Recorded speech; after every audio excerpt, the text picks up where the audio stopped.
Vien konsultacijų man nebepakako. Norėjau padėti kuo daugiau moterų išsaugoti savo skydliaukę.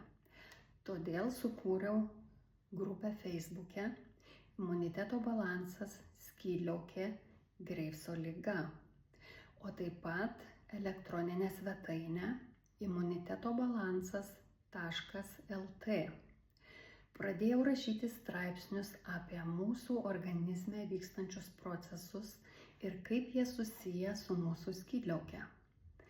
Kūriau mokymus, kad moterys suprastų, kaip gali sau padėti.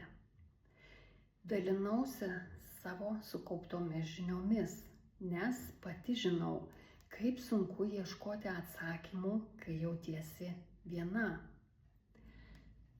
Istorijos tęsinys sekančiame video.